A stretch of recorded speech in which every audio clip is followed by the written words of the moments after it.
Hello, everyone, and welcome to the UNX News Radio podcast, your news source for all things unexplained. And now, here's your host for the UNX News podcast, Margie Kay.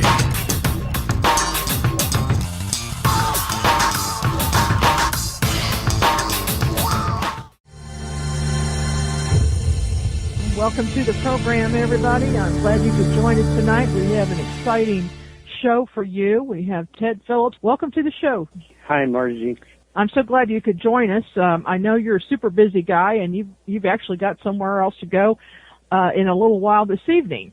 So we're going to talk as fast as we can, and I'd like to just get caught up with what you're doing. Okay. As usual, the Marley Woods, and that seems to be a project that a lot of people are very interested in.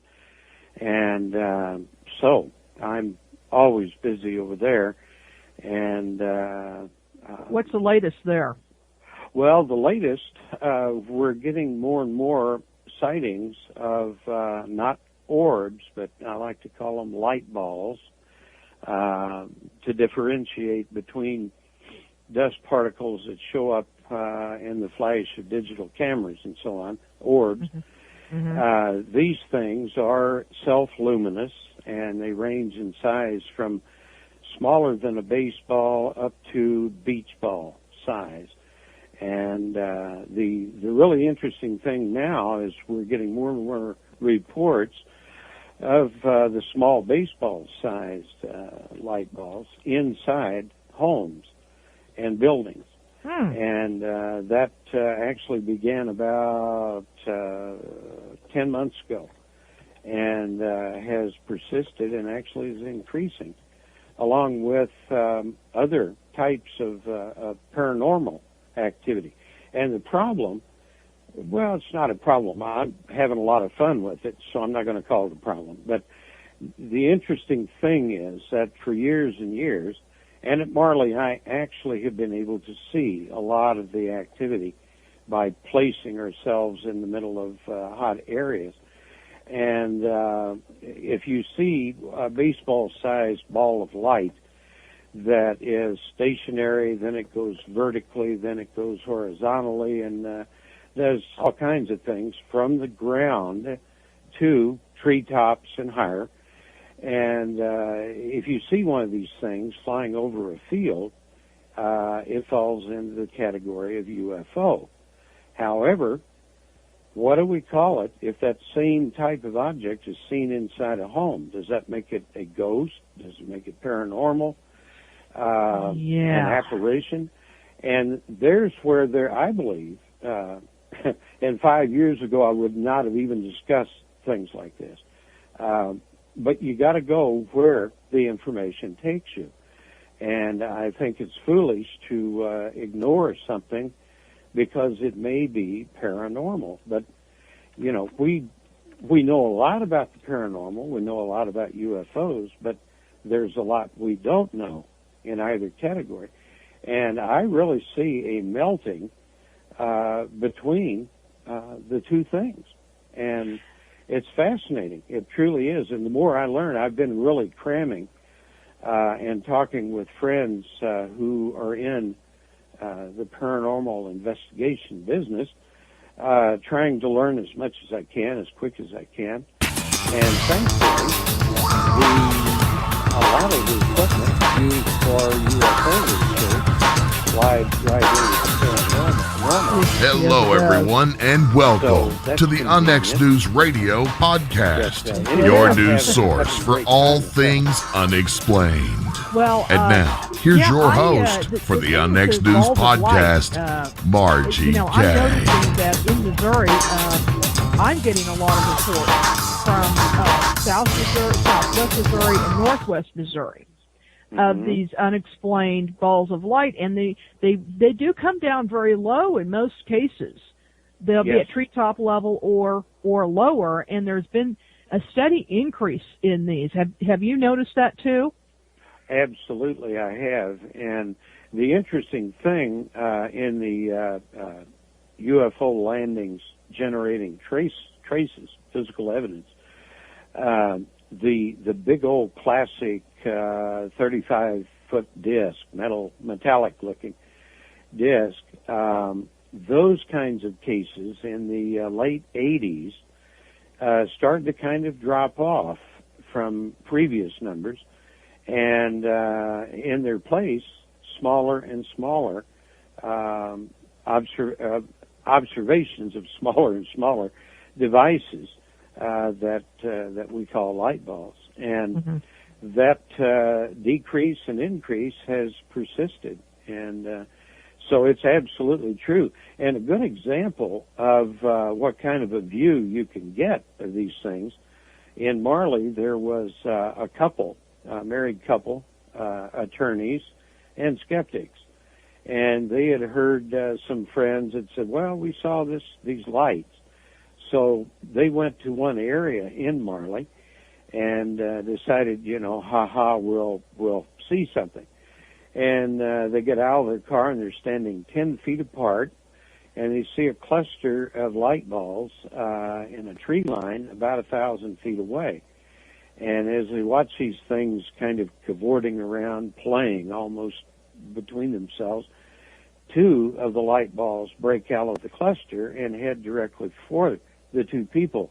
And as they approach, they reach a point about 150 feet from the couple, and one of the light balls makes a supreme right turn and disappears into some trees. Well, the last one continues, and it actually passes between the two people and at about shoulder level, and as it went between them, there was no sound, there was no electrical shocks, heating, cooling, nothing. It just went through there silently. And they said it was definitely the size of a baseball, and it had a very intense blue-white core, and the light diminished somewhat as it came out to the edges of it. So they turned, watched it travel on across the gravel road out into a field, made a right-angle turn into trees, and it burst into gazillion tiny lights. And as they watched in a matter of 10, 12 seconds, the lights all went back together, and it was a baseball-sized light ball. So that's pretty interesting stuff. Yeah, it's similar to some reports that I've had, too.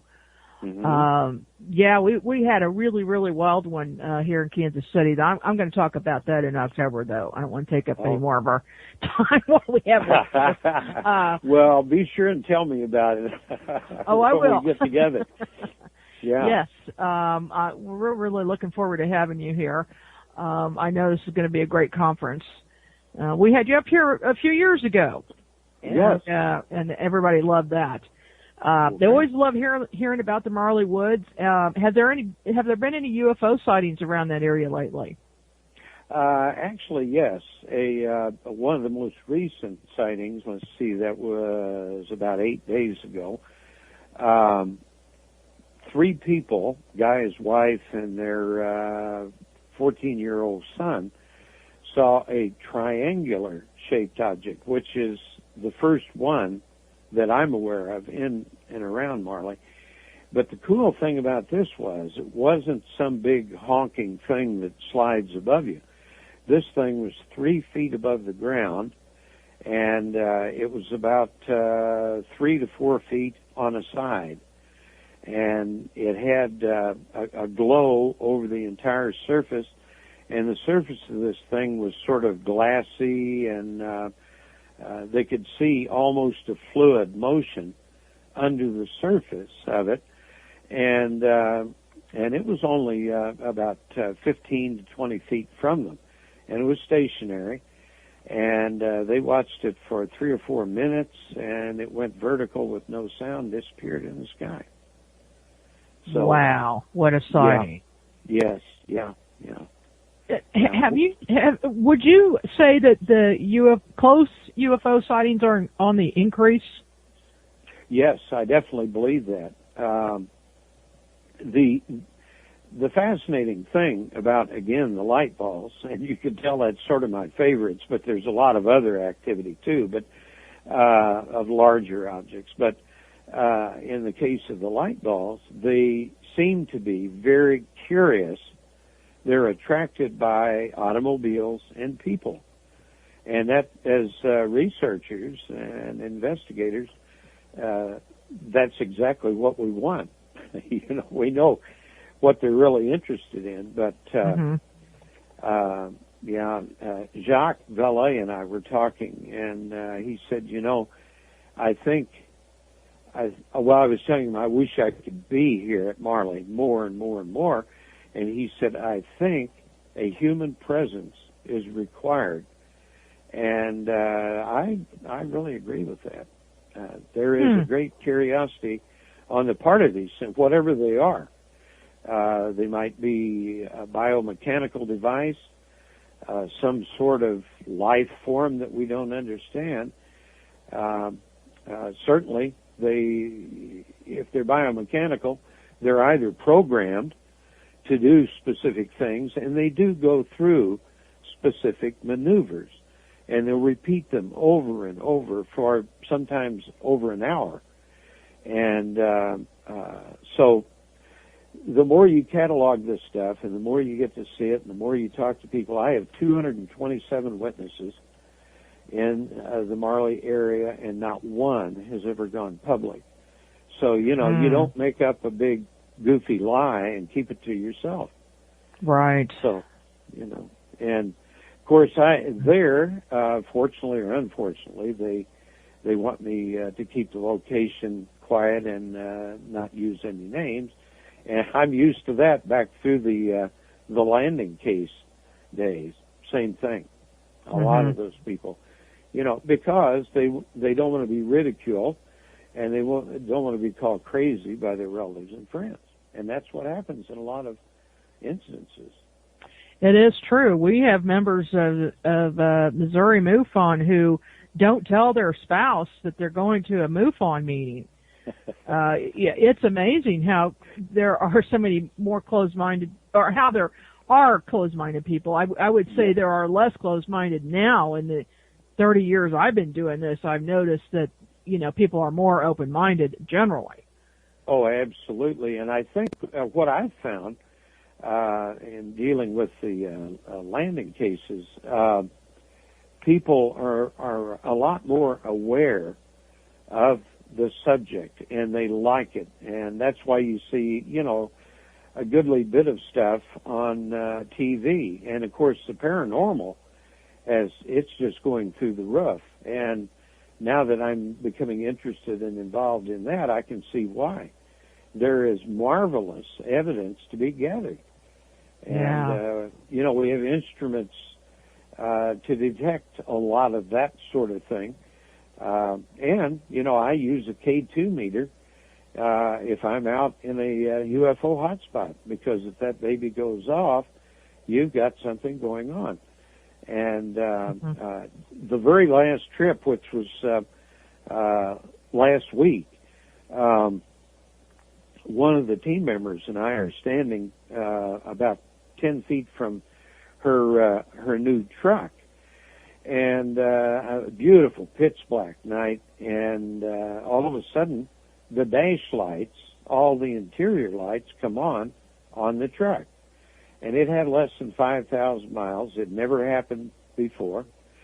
And they stayed on for a minute and 40 seconds. And so we're thinking, well, that's just some sort of fluke. Of course, we were watching, couldn't see anything around. And about 20 minutes later, they came on again.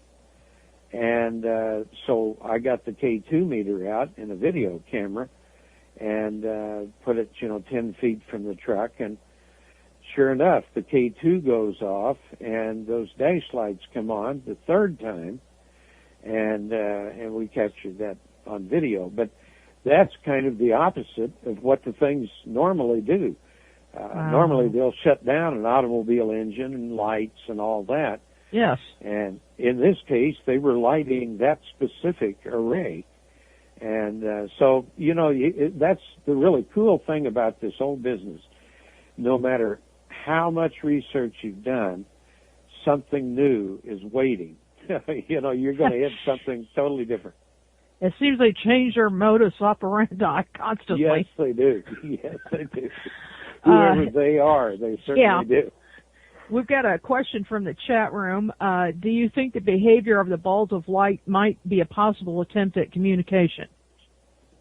Well, you know, I've tried several things in order to communicate with the things, and I've not had any luck. And I have some very high-powered rockets, and they carry a good payload. And I've got several of them arrayed with different light displays and sequences of lighting. And so as soon as we get enough rain where there's no danger the rocket's going to burn Marley Woods to the ground, I'm going to attempt to send some of those up. And they also record any anomalies up to about a half-mile altitude. And also have a couple that have HD cameras and can take a look from up to a half-mile above the area. And I just have the feeling if a person could get a high view looking at that entire area, that there would be activity at some point almost every night, perhaps every night. Goodness. So this is a real hot spot. Do you know of any other hot spots like this?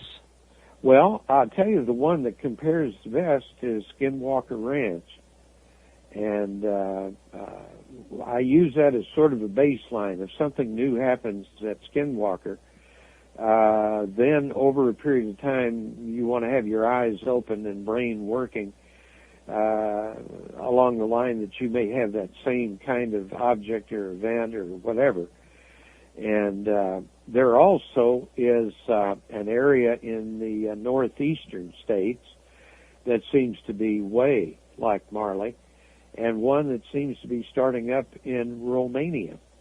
And I'm hoping to get to that while it's in its initial staging. So it happens, and I have a feeling there are quite a number of concentration places like that around the world. Yeah, I think so too. I think Kansas City's a hot spot too. Oh, it is. Yeah. Oh, yeah. Tell us a little bit about the Slovakian cave. Are you going back there soon? Well, I've been approached in such a way that we may well be going back this year, and fully funded, where we don't have to claw our way up the side of a mountain. And the artifact is about 2 miles back inside a really large cavern located in the high Tatra Mountains of Slovakia. And that is up in the northeast part of Slovakia, which is yet very remote and difficult to get around in the mountains. And if you get off, of course, they have skiing, but this is a long way from society. And at any rate, it was very briefly, it was discovered by a Czech engineer who had been captured by the Nazis. He lived in northern Czechoslovakia and was put in a concentration camp in 1939. He escaped in 41. He went to Slovakia and joined the Slovakian underground army, became a captain, and they were shot up by a large group of Germans and left for dead, he and 2 of his men. And a Slovakian sheep herder found them and treated their wounds and took them on a 4-hour jump up into the Tatras and removed rocks from what turned out to be a small crevice-like cave entrance. And inside it opened up into a large room.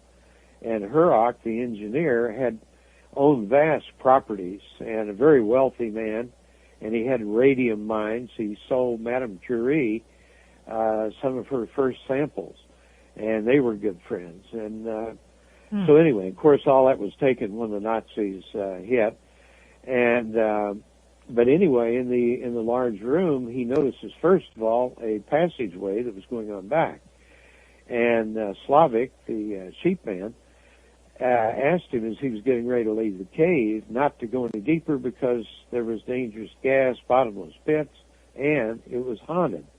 And he told Hurok that his father and grandfather had taken him to the end of the cave in the 1930s, and it is haunted. Well, as it turns out, at the end of the cave, Hurok went in because they hadn't had any food for 4 days, and even bats were sounding really yummy. Ooh. So they went in, or he went back in the cave and found this thing 2 miles in at what looks like the end of the cave, but I have doubts about that. And it's a very large artifact. It's shaped like a fat crescent moon, almost a half moon, 85 feet across and 27 feet wide. And the entire story, he maintained the most detailed diary, the greatest read that you could ever find, all during World War II. And this was in 1944 that he found this thing. And the artifact so intrigued him. And this was a guy now with 4 engineering degrees, and he knew caves because of his mine work, owned many mines. And he was enthralled with this thing, which had a satin black mirror finish makeup to the walls, and the curvature of the walls was mathematically perfect, back to front, nothing, no freak of nature. And he couldn't even scratch the wall material by shooting his military rifle at it. And he had to crawl through the outer wall, which was 7 feet thick. And there are many, many indicators, which I'll probably get into there at the conference, because I get a lot of questions about this project. But there are a lot of solid indicators that this thing is many thousands, perhaps hundreds of thousands of years old. And so anyway, it's a wonderful story. And I've been over there several times, and I found, I'm pretty sure, the cave. And I couldn't go on back in it because I was by myself. And the Russians, after Hurok and his men left the cave, did a lot of aerial bombing at the end of the war in that area. There are big bomb craters all over and very close to the cave. And I reached an area about 1,000 feet inside where there were pretty large chunks of rock hanging precariously. And I had to go under them. The cave went on.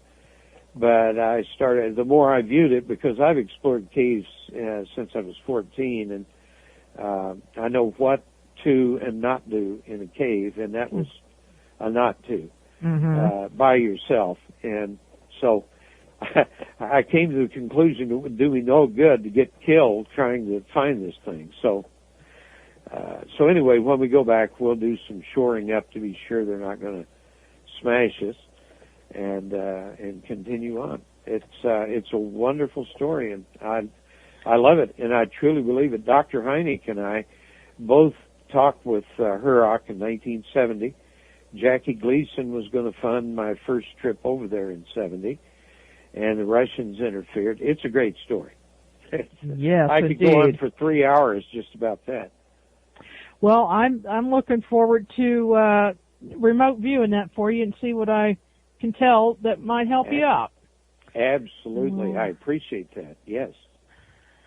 So that'll give me something to do for the weekend. Oh, goodness. So besides the Missouri conference coming up on May 20th in Kansas City, where else are you going to be speaking in the near future? Well, I have a lecture in, I can't think of the little town.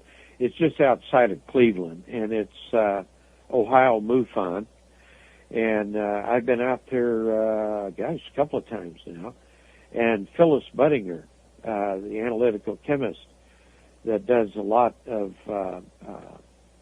analysis on materials from UFOs and so on, and a good friend of mine is there, and so we're going to get to spend 2 or 3 days together and go over a lot of analysis she's been doing. She did the Betty Hill dress analysis. Ah, okay, and, yes.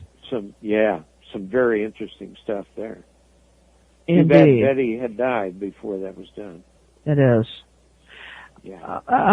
You've done a lot of physical trace evidence research on, I don't know, hundreds and hundreds of cases. Mm-hmm. Can you talk about just a few of the most intriguing pieces of evidence?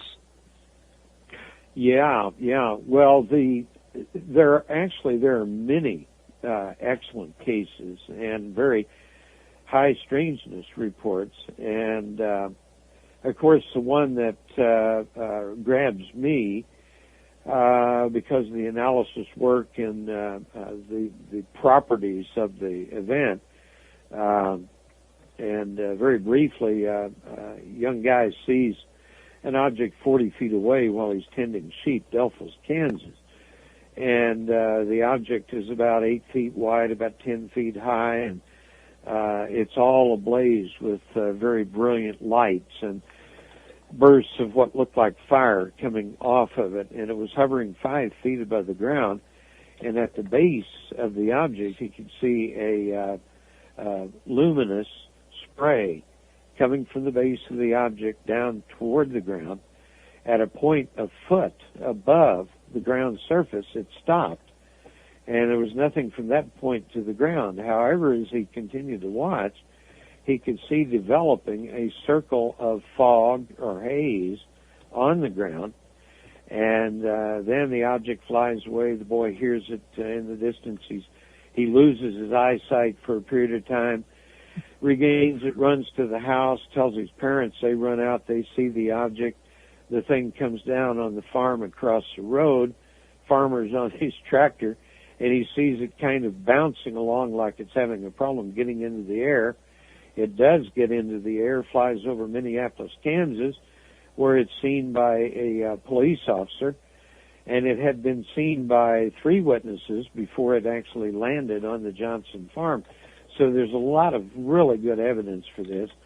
And at any rate, he and his parents run out behind some sheds, and they see there an 8-foot diameter glowing ring.